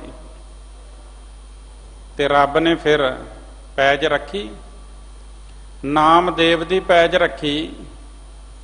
ਉਹ ਪਰਮਾਤਮਾ, ਐਸਾ ਪਰਮਾਤਮਾ ਜਿਹੜਾ ਪੱਥਰਾਂ ਵਿੱਚ ਕੀੜਿਆਂ ਦੀ ਪਾਲਣਾ ਕਰਦਾ ਹੈ, ਜਿੱਥੇ ਕੋਈ ਰਸਤਾ ਨਹੀਂ ਕਿ ਮਨੁੱਖ ਉਹਨਾਂ ਤੱਕ ਖੁਰਾਕ ਪਹੁੰਚਾ ਸਕੇ, ਉੱਥੇ ਪਰਮਾਤਮਾ ਉਹਨਾਂ ਦੀ ਪਾਲਣਾ ਕਰਦਾ ਹੈ। ਸਾਇੰਸ ਦਾ ਯੁੱਗ ਹੈ ਤੇ ਹੁਣ ਸਾਹਮਣੇ ਵਿਖਾ ਦਿੱਤਾ ਪੱਥਰਾਂ ਨੂੰ ਤੋੜ ਕੇ ਕਿ ਕਿੱਦਾਂ ਪੱਥਰਾਂ ਦੇ ਵਿੱਚ ਜੀ ਹਨ। ਜਿਹੜੇ ਤਰਕ ਕਰਦੇ ਸਨ ਕਿ ਪਾਣੀ ਵਿੱਚ ਰਹਿਣ ਵਾਲੀ ਮੱਛੀ ਕਿਸ ਤਰ੍ਹਾਂ ਰੁੱਖ ਦੇ ਉੱਤੇ ਚੜ੍ਹ ਕੇ ਅੰਡੇ ਦੇ ਸਕਦੀ ਹੈ, ਵਿਖਾ ਦਿੱਤਾ ਕਿਸ ਤਰ੍ਹਾਂ ਉਹ ਪਾਣੀ ਦੇ ਵਿੱਚੋਂ ਛਲਾਂਗ ਲਾਉਂਦੀ ਹੈ, ਪੱਤਿਆਂ ਦੇ ਉੱਤੇ ਚਿਪਕ ਕੇ ਅੰਡੇ ਦਿੰਦੀ ਹੈ, ਫਿਰ ਥੱਲੇ ਉਤਰ ਜਾਂਦੀ ਹੈ। ਕਹਿਣ ਤੋਂ ਭਾਵ ਗੁਰਬਾਣੀ ਦਾ ਇੱਕ ਇੱਕ ਅੱਖਰ ਅਟੱਲ ਹੈ। ਤੇ ਬਹੁਤੇ ਪੜ੍ਹੇ ਲਿਖਿਆਂ ਨੂੰ ਬੇਨਤੀ ਹੈ ਕਿ ਗੁਰਬਾਣੀ ਨੂੰ ਚੈਲੰਜ ਨਾ ਕਰਿਆ ਕਰੋ, ਫਿਰ ਤੁਸੀਂ ਆਪ ਹੀ ਝੂਠੇ ਪੈ ਜਾਂਦੇ ਹੋ। ਕਿਉਂਕਿ ਗੁਰਬਾਣੀ ਜਿਹੜੀ ਹੈ ਇਹ ਸੱਚ ਹੈ, ਸੱਚ। ਇਹ ਗੁਰਬਾਣੀ ਸੱਚ ਹੈ, ਇਹ ਅਟੱਲ ਹੈ, ਇਹ ਧੁਰ ਕੀ ਬਾਣੀ ਹੈ। ਧੁਰ ਕੀ ਬਾਣੀ ਆਈ ਤਿਨ ਸਗਲੀ ਚਿੰਤ ਮਿਟਾਈ, ਜਿਹਦੇ ਅੰਦਰ ਆ ਕੇ ਵਸ ਗਈ ਉਹਦੇ ਅੰਦਰੋਂ ਸਾਰੀਆਂ ਚਿੰਤਾ ਦੂਰ ਹੋ ਗਈਆਂ। ਸਾਹਿਬ ਜੀ ਕਹਿੰਦੇ ਅਵ ਲੋਕੋਂ ਰਾਮ ਕੋ ਮੁਖਾਰ ਬਿੰਦ, ਖੋਜਤ ਖੋਜਤ ਰਤਨ ਪਾਇਓ ਬਿਸਰੀ ਸਭ ਚਿੰਦ। ਖੋਜਤ ਖੋਜਤ ਤੋਂ ਭਾਵ ਹੈ ਕਿ ਗੁਰੂ ਦੀ ਰਾਹੀਂ ਭਾਲ ਕਰਦਿਆਂ ਕਰਦਿਆਂ ਮੈਂ ਨਾਮ ਰੂਪੀ ਰਤਨ ਪ੍ਰਾਪਤ ਕਰ ਲਿਆ। ਇਹ ਨਾਮ ਰੂਪੀ ਖਜ਼ਾਨਾ ਮਿਲ ਗਿਆ ਮੈਨੂੰ। ਦੋ ਤਰ੍ਹਾਂ ਦੇ ਧਨ ਦੀ ਗੱਲ ਕੀਤੀ ਗਈ ਗੁਰਬਾਣੀ ਦੇ ਵਿੱਚ, ਇੱਕ ਦੁਨਿਆਵੀ ਧਨ ਹੈ ਤੇ ਇੱਕ ਨਾਮ ਧਨ ਹੈ।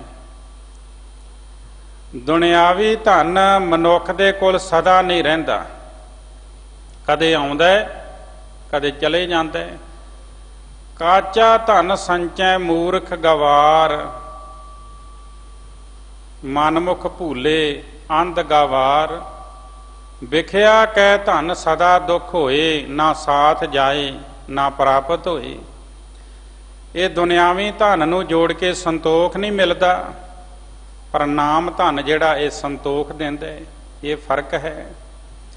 ਦੁਨਿਆਵੀ ਧਨ ਨੂੰ ਚੋਰ ਚੁਰਾ ਸਕਦਾ ਹੈ ਤੇ ਨਾਮ ਧਨ ਚੁਰਾਇਆ ਨਹੀਂ ਜਾ ਸਕਦਾ। ਦੁਨਿਆਵੀ ਧਨ ਪਾਣੀ ਵਿੱਚ ਗਲ ਸਕਦਾ ਹੈ, ਅੱਗ ਵਿੱਚ ਸੜ ਸਕਦਾ ਹੈ।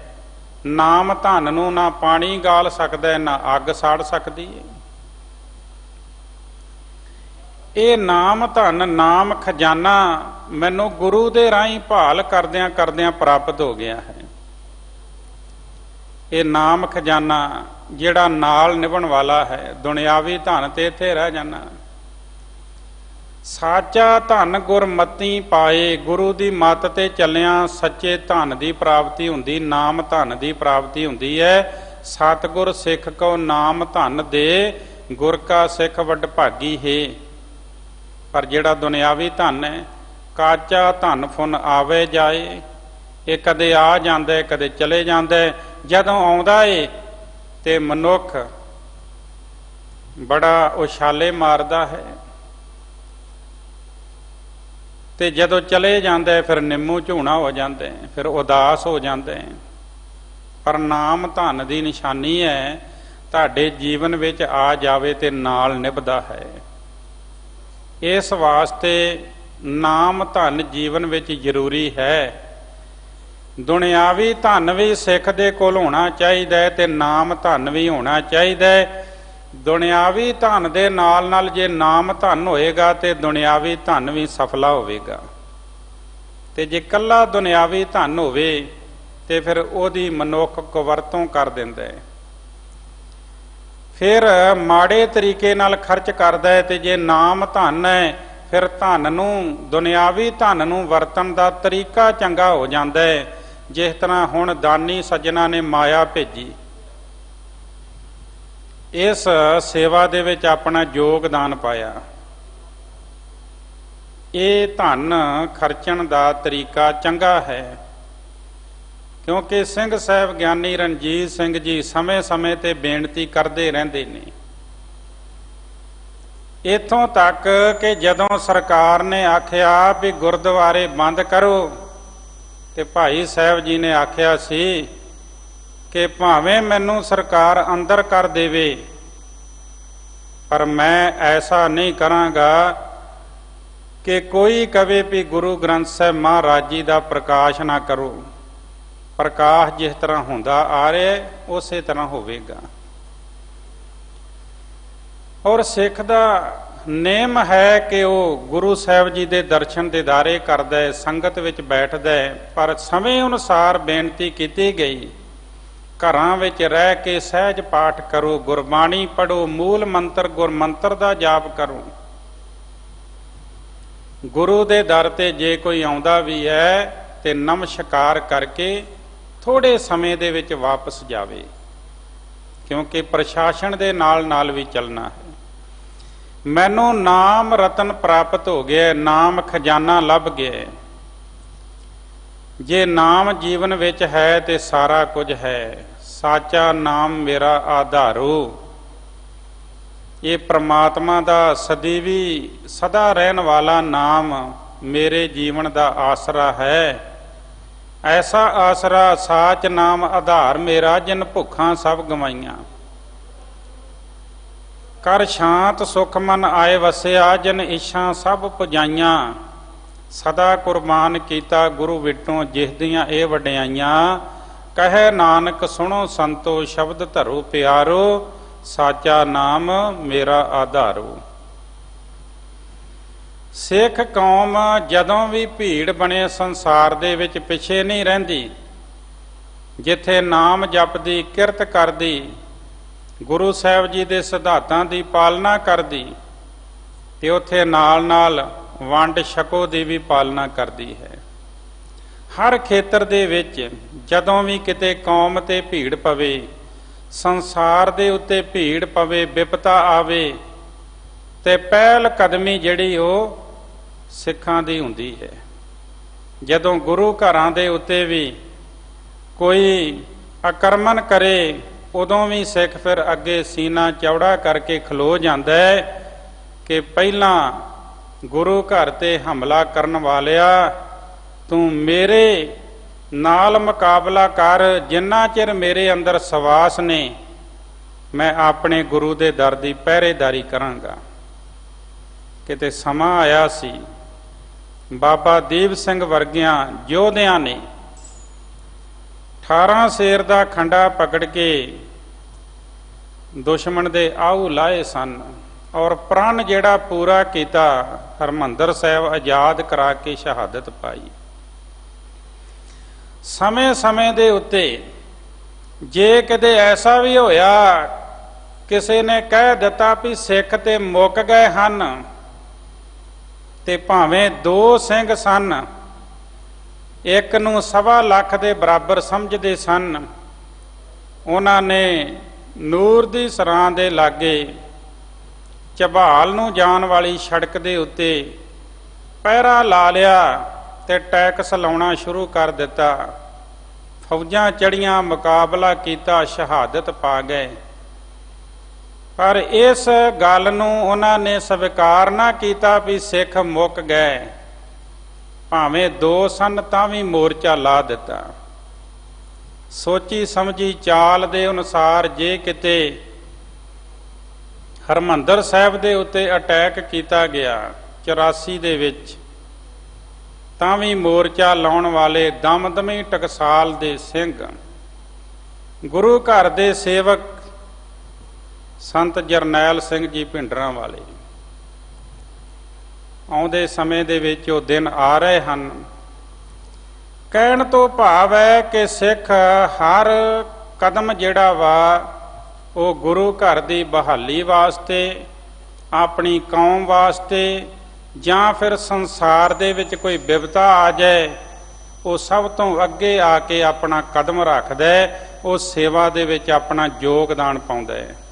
ਕਿਉਂਕਿ ਉਹਦੇ ਅੰਦਰ ਪ੍ਰਮਾਤਮਾ ਦੇ ਨਾਮ ਦੀ ਜੋ ਸ਼ਕਤੀ ਹੈ, ਜੋ ਤਾਕਤ ਹੈ, ਉਹਦਾ ਕਰਕੇ ਉਹ ਕਦੇ ਪਿੱਛੇ ਨਹੀਂ ਹਟਦਾ। ਨਾ ਕਦੇ ਉਹਦੇ ਅੰਦਰ ਡਰ ਹੈ, ਨਾ ਸੀ ਤੇ ਨਾ ਹੀ ਰਹੇਗਾ, ਕਿਉਂਕਿ ਪ੍ਰਮਾਤਮਾ ਦੇ ਨਾਮ ਦੇ ਨਾਲ ਜੁੜਿਆ ਹੋਇਆ ਹੈ। ਗੁਰੂ ਦੇ ਰਾਹੀਂ ਭਾਲ ਕਰਦਿਆਂ ਕਰਦਿਆਂ ਮੈਨੂੰ ਪ੍ਰਮਾਤਮਾ ਦਾ ਨਾਮ ਰਤਨ ਪ੍ਰਾਪਤ ਹੋ ਗਿਆ ਹੈ। ਇਹ ਗੁਰਬਾਣੀ ਦੇ ਵਿੱਚ ਪ੍ਰਮਾਤਮਾ ਦਾ ਨਾਮ ਇੱਕ ਇੱਕ ਅੱਖਰ ਵਿੱਚ ਸਮਾਇਆ ਹੋਇਆ ਹੈ। ਗੁਰਬਾਣੀ ਹਰ ਨਾਮ ਸਮਾਇਆ, ਤੇ ਜਦੋਂ ਅਸੀਂ ਇਹ ਸ਼ਬਦ ਪੜ੍ਹਦੇ ਹਾਂ, ਰਤਨਾ ਰਤਨ ਪਦਾਰਥ ਬਹੁ ਸਾਗਰ ਭਰਿਆ RAM, ਬਾਣੀ ਗੁਰਬਾਣੀ ਲਾਗੇ ਤਿੰਨ ਹੱਥ ਚੜਿਆ RAM। ਇਹ ਸੰਸਾਰ ਦੇ ਵਿੱਚ ਬਹੁਤ ਵੱਡੀ ਅਮੋਲਕ ਦਾਤ ਹੈ ਜੋ ਧੰਨ ਸ਼੍ਰੀ ਗੁਰੂ ਅਰਜਨ ਦੇਵ ਮਹਾਰਾਜ ਨੇ ਧੰਨ ਸ਼੍ਰੀ ਗੁਰੂ ਗ੍ਰੰਥ ਸਾਹਿਬ ਮਹਾਰਾਜ ਦੀ ਸੰਪਾਦਨਾ ਕੀਤੀ ਔਰ ਬਹੁਤ ਵੱਡਾ ਅਮੋਲਕ ਖਜ਼ਾਨਾ ਸਾਨੂੰ ਬਖਸ਼ਿਆ। ਤੇ ਗੁਰਬਾਣੀ ਇੱਕ ਸਮੁੰਦਰ ਹੈ ਜਿਹਦਾ ਅਥਾਹ ਅੰਤ ਨਹੀਂ ਪਾਇਆ ਜਾ ਸਕਦਾ, ਤੇ ਇਹਦੇ ਵਿੱਚ ਨਾਮ ਰੂਪੀ ਰਤਨ, ਨਾਮ ਰੂਪੀ ਸੁੱਚੇ ਮੋਤੀ ਹਨ। ਇਹ ਪ੍ਰਾਪਤ ਉਹਨੂੰ ਹੁੰਦੇ ਨੇ ਜਿਹੜਾ ਗੁਰਬਾਣੀ ਦੇ ਨਾਲ ਜੁੜਦਾ ਹੈ, ਜਿਹੜਾ ਆਤਮਿਕ ਟੁੱਭੀ ਲਾਉਂਦਾ ਹੈ ਹੰਸ ਦੀ ਤਰ੍ਹਾਂ, ਉਹਨੂੰ ਪ੍ਰਾਪਤ ਹੁੰਦੇ ਹਨ। ਤੇ ਜਦੋਂ ਨਾਮ ਰਤਨ ਪ੍ਰਾਪਤ ਹੋ ਗਿਆ ਫਿਰ ਕੀ ਹੋਇਆ? ਸਾਹਿਬ ਜੀ ਕਹਿਣ ਲੱਗੇ, ਬਿਸਰੀ ਸਭ ਚਿੰਦ, ਕਹਿੰਦੇ ਹਰ ਪ੍ਰਕਾਰ ਦੀ ਮੇਰੀ ਚਿੰਤਾ ਜਿਹੜੀ ਹੈ ਉਹ ਦੂਰ ਹੋ ਗਈ ਹੈ। ਮਨੁੱਖ ਨੂੰ ਬੜੇ ਪ੍ਰਕਾਰ ਦੀਆਂ ਚਿੰਤਾਵਾਂ ਘੇਰੀ ਰੱਖਦੀਆਂ ਹਨ। ਆਜ਼ਾਦੀ ਮਾਇਆ ਆ ਜਾਵੇ ਨਾ, ਦੁਨਿਆਵੀ ਧਨ ਆ ਜਾਵੇ ਤਾਂ ਵੀ ਚਿੰਤਾ ਹੋ ਜਾਂਦੀ ਹੈ। ਜਿਸ ਗ੍ਰਹਿ ਬਹੁਤ ਤਿਸੇ ਗ੍ਰਹਿ ਚਿੰਤਾ, ਤੇ ਜੇ ਨਾ ਹੀ ਹੋਵੇ, ਗੁਜ਼ਾਰਾ ਮਸਾਂ ਚੱਲਦਾ ਹੋਵੇ, ਜਿਸ ਗ੍ਰਹਿ ਥੋੜੀ ਸੋ ਫਿਰੇ ਭ੍ਰਮਤਾ, ਦੂੰ ਵਿਵਸਥਾ ਤੇ ਜੋ ਮੁਕਤਾ ਸੋਈ ਸੁਹੇਲਾ ਭਾਲੀਏ। ਜਿਹਦੇ ਕੋਲ ਆਈ ਚਲਾਈ ਚੱਲ ਰਹੀ ਹੈ ਔਰ ਪ੍ਰਮਾਤਮਾ ਦਾ ਨਾਮ ਜਪ ਰਿਹਾ ਹੈ, ਦੋ ਵੇਲੇ ਦਾ ਪ੍ਰਸ਼ਾਦਾ ਛਕ ਰਿਹਾ ਹੈ, ਪ੍ਰਮਾਤਮਾ ਨੇ ਪਾਉਣ ਵਾਸਤੇ ਵਸਤਰ ਦਿੱਤੇ ਨੇ, ਰਹਿਣ ਵਾਸਤੇ ਘਰ ਦਿੱਤਾ ਹੈ, ਔਰ ਘਰ ਵਿੱਚ ਰਹਿ ਕੇ ਪ੍ਰਸ਼ਾਦਾ ਛਕ ਕੇ ਕੱਪੜੇ ਪਾਉਂਦਾ ਹੋਇਆ ਹਰ ਸਮੇਂ ਪ੍ਰਮਾਤਮਾ ਨੂੰ ਯਾਦ ਕਰਦਾ ਹੈ, ਉਹ ਭਾਗਾਂ ਵਾਲਾ ਹੈ।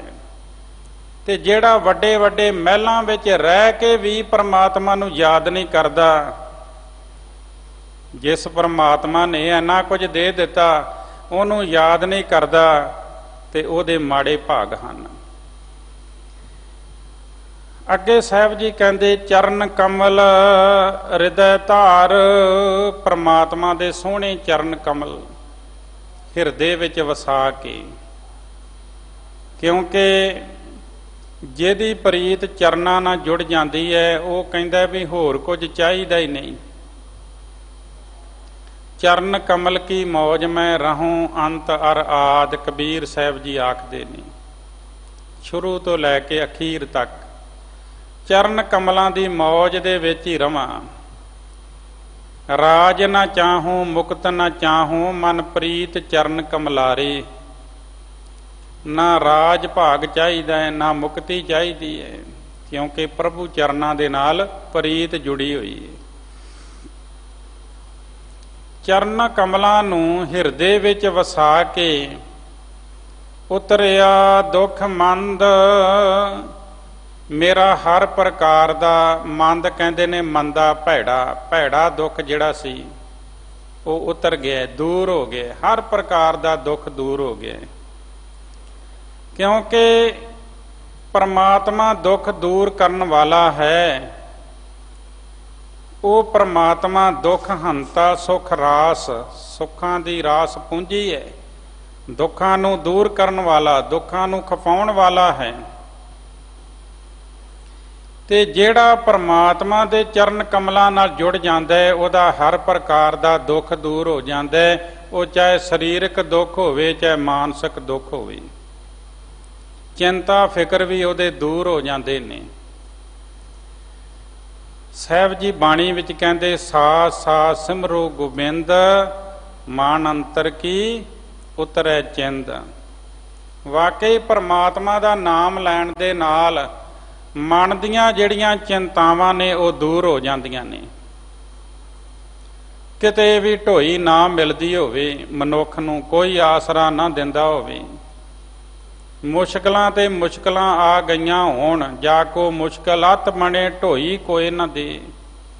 ਲਾਗੂ ਹੋਏ ਦੁਸ਼ਮਣਾ ਸਾਕ ਪੇ ਭੱਜ ਖਲੇ, ਸਭੋ ਭੱਜੇ ਆਸਰਾ ਚੁੱਕੈ ਸਭ ਸਰਾਓ। ਚਿਤ ਆਵੇ ਉਸ ਪਾਰ ਬ੍ਰਹਮ, ਲੱਗੇ ਨਾ ਤਤੀ ਵਾਓ।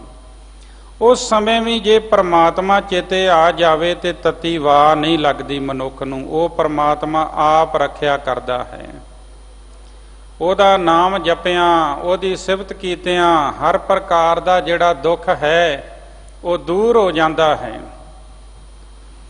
ਪ੍ਰਭੂ ਦੇ ਚਰਨ ਕਮਲ ਹਿਰਦੇ ਵਿੱਚ ਵਸਾ ਕੇ ਮੇਰਾ ਹਰ ਪ੍ਰਕਾਰ ਦਾ ਭੈੜਾ ਦੁੱਖ ਦੂਰ ਹੋ ਗਿਆ ਹੈ। ਹੁਣ ਮੇਰੇ ਅੰਦਰ ਕੋਈ ਦੁੱਖ ਨਹੀਂ ਰਿਹਾ, ਹੁਣ ਸੁੱਖ ਹੀ ਸੁੱਖ ਹੈ, ਕਿਉਂਕਿ ਮੈਂ ਪਰਮਾਤਮਾ ਦਾ ਨਾਮ ਜਪਦਾ ਹਾਂ। ਅੱਗੇ ਆਖਦੇ ਨੇ, ਰਾਜ ਧਨ ਪਰਿਵਾਰ ਮੇਰਾ, ਮੇਰੇ ਵਾਸਤੇ ਪਰਮਾਤਮਾ ਦਾ ਨਾਮ ਹੀ ਮੇਰੇ ਵਾਸਤੇ ਰਾਜ ਹੈ। ਪਰਮਾਤਮਾ ਦਾ ਨਾਮ ਹੀ ਮੇਰੇ ਵਾਸਤੇ ਧਨ ਪਦਾਰਥ ਹੈ। ਪਰਮਾਤਮਾ ਦਾ ਨਾਮ ਹੀ ਮੇਰੇ ਵਾਸਤੇ ਪਰਿਵਾਰ ਹੈ। ਸਭ ਕੁਝ ਮੇਰੇ ਵਾਸਤੇ ਪਰਮਾਤਮਾ ਦਾ ਨਾਮ ਹੀ ਹੈ। ਨਾਮ ਦੇ ਵਿੱਚ ਇਹ ਤਾਕਤਾਂ, ਇਹ ਬਖਸ਼ਿਸ਼ਾਂ ਕਿ ਜਦੋਂ ਨਾਮ ਦੀ ਮਹਿਮਾ ਕਰਦੇ ਨੌਵੇਂ ਪਾਤਸ਼ਾਹ ਕਹਿੰਦੇ, ਹਰ ਕੋ ਨਾਮ ਸਦਾ ਸੁਖਦਾਈ, ਜਾ ਕੋ ਸਿਮਰ ਅਜਾਮਲ ਉਦਰਿਓ, ਗਨਕਾ ਹੂੰ ਗਤ ਪਾਈ। ਪਰਮਾਤਮਾ ਦਾ ਨਾਮ ਸੁਖ ਦੇਣ ਵਾਲਾ ਹੈ। ਜਿਸ ਨੂੰ ਸਿਮਰ ਕੇ ਅਜਾਮਲ ਵਰਗੇ ਪਾਪੀ ਤਰ ਗਏ, ਗਨਕਾ ਤਰ ਗਈ, ਜਿਹਦਾ ਜੀਵਨ ਪਾਪਾਂ ਨਾਲ ਭਰਿਆ ਹੋਇਆ ਸੀ। ਜੇ ਪਰਮਾਤਮਾ ਦਾ ਨਾਮ ਮਨੁੱਖ ਤੂੰ ਜਪੇ ਤੇ ਤੇਰਾ ਵੀ ਉਧਾਰ ਹੋ ਜਾਏਗਾ। ਜਪ ਕੇ ਵੇਖ, ਅਰਾਧ ਕੇ ਵੇਖ, ਉਸ ਪਰਮਾਤਮਾ ਨੂੰ ਜਪਿਆ ਕਰ, ਵਾਜਾਂ ਮਾਰਿਆ ਕਰ ਪਰਮਾਤਮਾ ਨੂੰ। ਮੇਰੇ ਵਾਸਤੇ ਪਰਮਾਤਮਾ ਦਾ ਨਾਮ ਹੀ ਸਭ ਕੁਝ ਹੈ। ਭਾਵ ਮੈਂ ਸੰਸਾਰ ਵਿੱਚ ਵਿਚਰਦਾ ਹੋਇਆ ਪਰਮਾਤਮਾ ਦੇ ਨਾਮ ਦਾ ਪੱਲਾ ਫੜ ਕੇ ਚੱਲਦਾ ਹਾਂ। ਕਦੇ ਵੀ ਪ੍ਰਭੂ ਦਾ ਨਾਮ ਨਹੀਂ ਭੁਲਾਉਂਦਾ। ਹਰ ਪ੍ਰਕਾਰ ਮੈਂ, ਚਾਹੇ ਮੈਂ ਕੰਮਕਾਰ ਕਰਦਾ ਹੋਵਾਂ, ਚਾਹੇ ਮੈਂ ਰਸਤੇ ਵਿੱਚ ਤੁਰਿਆ ਜਾਂਦਾ ਹੋਵਾਂ, ਤੇ ਮੈਨੂੰ ਪਰਮਾਤਮਾ ਦਾ ਨਾਮ ਯਾਦ ਹੋਣਾ ਚਾਹੀਦਾ ਹੈ। ਊਠਤ ਬੈਠਤ ਸੋਵਤ ਧਿਆਈਐ, ਮਾਰਗ ਚਲਤ ਹਰੇ ਹਰ ਗਾਈਐ। ਉਸ ਪਰਮਾਤਮਾ ਦਾ ਨਾਮ ਜਪਣਾ ਹੈ। ਇਸ ਵਾਸਤੇ ਮਨੁੱਖਾ ਦੇਹੀ ਪ੍ਰਾਪਤ ਹੋਈ ਹੈ। ਇਹ ਜੋ ਸਮਾਂ ਘਰਾਂ ਦੇ ਵਿੱਚ ਸਾਨੂੰ ਰਹਿਣ ਵਾਸਤੇ ਪ੍ਰਸ਼ਾਸਨ ਵੱਲੋਂ ਹੁਕਮ ਕੀਤੇ ਗਏ, ਤੇ ਬੜਾ ਇਹ ਸਮਾਂ ਮਿਲਿਆ ਗੁਰਬਾਣੀ ਨੂੰ ਪੜ੍ਹਨ ਦਾ, ਵਿਚਾਰਨ ਦਾ, ਸਹਿਜ ਪਾਠ ਕਰਨ ਦਾ। ਔਰ ਬਹੁਤ ਐਸੇ ਸ਼ਰਧਾਲੂ ਨੇ ਜਿਨ੍ਹਾਂ ਨੇ ਸਹਿਜ ਪਾਠ ਕੀਤੇ, ਗੁਰਬਾਣੀ ਦੇ ਅਰਥਾਂ ਨੂੰ ਸਮਝਿਆ, ਤੇ ਕਈ ਐਸੇ ਵੀ ਹੋਣਗੇ ਜਿਨ੍ਹਾਂ ਰੱਜ ਕੇ ਤਾਸ਼ ਵੀ ਖੇਡੀ ਹੋਏਗੀ। ਕਿਉਂਕਿ ਚੰਗੇ ਕਰਮ ਕਰਨ ਵਾਲਿਆਂ ਦੇ ਨਾਲ ਮੰਦੇ ਕਰਮ ਕਰਨ ਵਾਲੇ ਵੀ ਸੰਸਾਰ ਦੇ ਵਿੱਚ ਹਨ। ਔਰ ਜਦੋਂ ਪਿੱਛੇ ਜੇ ਆਪ ਜੀ ਨੂੰ ਪਤਾ ਹੈ ਸਰਕਾਰ ਨੇ ਥੋੜੀ ਢਿੱਲ ਦਿੱਤੀ, ਤੇ ਕਿਦਾਂ ਉਹਨਾਂ ਦੁਕਾਨਾਂ ਦੇ ਸਾਹਮਣੇ ਲਾਈਨਾਂ ਲੱਗ ਗਈਆਂ। ਭਾਈ ਗੁਰੂ ਘਰ ਦੇ ਵਿੱਚ ਜਦੋਂ ਅਸੀਂ ਆਉਨੇ ਆ, ਗੁਰੂ ਦੇ ਦਰ ਤੋਂ ਅਸੀਂ ਨਾਮ ਦੀ ਦਾਤ ਪ੍ਰਾਪਤ ਕਰਦੇ ਆ, ਤੇ ਜਿੰਨਾ ਸਮਾਂ ਅਸੀਂ ਇਹਨਾਂ ਚੀਜ਼ਾਂ ਵਿੱਚ ਖਰਚ ਕਰਦੇ ਆ ਜਿਨ੍ਹਾਂ ਦਾ ਕੋਈ ਫਾਇਦਾ ਨਹੀਂ, ਉਹ ਸਮਾਂ ਜੇਕਰ ਮਨੁੱਖ ਪਰਮਾਤਮਾ ਦਾ ਨਾਮ ਜਪਣ ਵਿੱਚ ਲਾ ਦੇ ਤੇ ਇਹਦਾ ਜੀਵਨ ਬਦਲ ਸਕਦਾ ਹੈ। ਵਿਆਹ ਸ਼ਾਦੀਆਂ ਹੁਣ ਵੀ ਹੋ ਰਹੀਆਂ ਨੇ, ਪਹਿਲਾਂ ਵੀ ਹੁੰਦੀਆਂ ਸਨ, ਪਰ ਹੁਣ ਥੋੜੇ ਤੋਂ ਥੋੜਾ ਖਰਚਾ ਕਰਕੇ ਵਿਆਹ ਸ਼ਾਦੀਆਂ ਹੋ ਰਹੀਆਂ ਨੇ। ਤੇ ਜੇ ਕਿਤੇ ਇਹੀ ਨਿਯਮ ਮਨੁੱਖ ਸਦਾ ਵਾਸਤੇ ਬਣਾ ਲੈ, ਤੇ ਕਦੇ ਵੀ ਇਹਦੇ ਜੀਵਨ ਵਿੱਚ ਦੁੱਖ ਨਾ ਆਉਣ, ਔਖਾ ਨਾ ਹੋਵੇ, ਕਠਿਨਾਈ ਨਾ ਹੋਵੇ। ਇਹ ਲੋੜ ਹੈ ਸਮਝਣ ਦੀ ਵੀ ਕੀ ਸਾਨੂੰ ਕਰਨਾ ਚਾਹੀਦਾ ਹੈ ਤੇ ਕੀ ਨਹੀਂ ਕਰਨਾ ਚਾਹੀਦਾ। ਅਖੀਰ ਵਿੱਚ ਆਖਦੇ ਨੇ, ਸਾਧ ਸੰਗਮ ਲਾਭ ਪਾਇਓ, ਨਾਨਕ ਫਿਰ ਨਾ ਮਰੰਦ। ਜਿਨ੍ਹਾਂ ਨੇ ਗੁਰੂ ਦੀ ਸੰਗਤ ਵਿੱਚ ਮਿਲ ਕੇ ਬੈਠ ਕੇ ਪਰਮਾਤਮਾ ਦੇ ਨਾਮ ਰੂਪੀ ਲਾਹਾ ਨੂੰ ਪ੍ਰਾਪਤ ਕੀਤਾ, ਇਹ ਨਫਾ ਪ੍ਰਾਪਤ ਕੀਤਾ, ਇਹ ਲਾਹਾ ਖੱਟਿਆ, ਪ੍ਰਮਾਤਮਾ ਦੇ ਨਾਮ ਦਾ। ਨਾਨਕ ਫਿਰ ਨਾ ਮਰੰਦ, ਫਿਰ ਉਹਨਾਂ ਨੂੰ ਆਤਮਕ ਮੌਤ ਨਹੀਂ ਆਉਂਦੀ। ਤੇ ਜਿਨ੍ਹਾਂ ਨੇ ਕਦੇ ਨਾਮ ਹੀ ਨਹੀਂ ਜਪਿਆ, ਸਮਝੋ ਆਤਮਕ ਮੌਤੇ ਮਰੇ ਹੋਏ ਨੇ। ਆਖਾਂ ਜੀਵਾਂ ਵਿਸਰੈ ਮਰ ਜਾਊਂ। ਸਾਹਿਬ ਜੀ ਕਹਿੰਦੇ ਜੇ ਮੈਂ ਪ੍ਰਮਾਤਮਾ ਦਾ ਨਾਮ ਜਪਦਾ ਵਾਂ, ਆਤਮਕ ਜੀਵਨ ਜਿਉਣਾ ਏ, ਤੇ ਜੇ ਥੋੜੇ ਤੋਂ ਥੋੜਾ ਸਮਾਂ ਵੀ ਕਦੇ ਪ੍ਰਮਾਤਮਾ ਦੀ ਯਾਦ ਵਿਸਰੇ ਤੇ ਮੈਨੂੰ ਏਦਾਂ ਲੱਗਦਾ ਹੈ ਕਿ ਮੇਰੀ ਆਤਮਕ ਮੌਤ ਹੋ ਗਈ ਹੈ। ਸੋ ਭਾਈ, ਗੁਰੂ ਦੇ ਦਰ ਤੇ ਅਸੀਂ ਜਿੱਥੇ ਹੋਰ ਪਦਾਰਥ ਮੰਗਦੇ ਹਾਂ ਉੱਥੇ ਨਾਮ ਦੀ ਦਾਤ ਵੀ ਮੰਗੀਏ, ਨਾਲ ਅਰਦਾਸ ਕਰੀਏ, ਜਗਤ ਜਲੰਦਾ ਰੱਖ ਲੈ ਆਪਣੀ ਕਿਰਪਾ ਧਾਰ, ਜਿਤ ਦੁਆਰੇ ਉਭਰੈ ਤਿਤੈ ਲਿਓ ਉਬਾਰ। ਸਮਸਤ ਸੰਸਾਰ ਨੂੰ ਕਰੋਨਾ ਦੀ ਮਹਾਂਮਾਰੀ ਤੋਂ ਬਚਾ ਕੇ ਆਉਣ ਵਾਲੇ ਸਮੇਂ ਵਿੱਚ ਖੁਸ਼ੀਆਂ ਭਰਿਆ ਜੀਵਨ ਬਖਸ਼ੋ। ਸਰਬੱਤ ਦੀਆਂ ਅਰਦਾਸਾਂ ਬੇਨਤੀਆਂ ਦਰ ਪ੍ਰਵਾਨ ਕਰੋ। ਬਹੁਤ ਧੰਨਵਾਦ ਪ੍ਰਬੰਧਕਾਂ ਦਾ, ਸੰਗਤਾਂ ਦਾ, ਸਿੰਘ ਸਾਹਿਬ ਗਿਆਨੀ ਰਣਜੀਤ ਸਿੰਘ ਜੀ, ਉਹਨਾਂ ਦਾ ਸਮੂਹ, ਗ੍ਰੰਥੀ, ਸੇਵਾਦਾਰ ਸਟਾਫ, ਜਿਹੜੇ ਬੜੇ ਪਿਆਰ ਦੇ ਨਾਲ ਸੇਵਾ ਨਿਭਾ ਰਹੇ ਨੇ। ਇੱਕ ਦਿਨ ਵੀ ਨਾਗਾ ਨਹੀਂ ਪਾਇਆ, ਹਰ ਦਿਨ ਪੂਰੀ ਇਮਾਨਦਾਰੀ ਤਨਦੇਹੀ ਦੇ ਨਾਲ ਡਿਊਟੀ ਨਿਭਾਈ। ਸਤਿਗੁਰੂ ਇਸੇ ਤਰ੍ਹਾਂ ਆਪਣੀ ਸੇਵਾ ਲਵੇ। ਹੋਈਆਂ ਭੁੱਲਾਂ ਦੀ ਖਿਮਾ ਫਤਿਹ ਬੁਲਾਓ ਜੀ। ਵਾਹਿਗੁਰੂ ਜੀ ਕਾ ਖਾਲਸਾ, ਵਾਹਿਗੁਰੂ ਜੀ ਕੀ ਫਤਿਹ।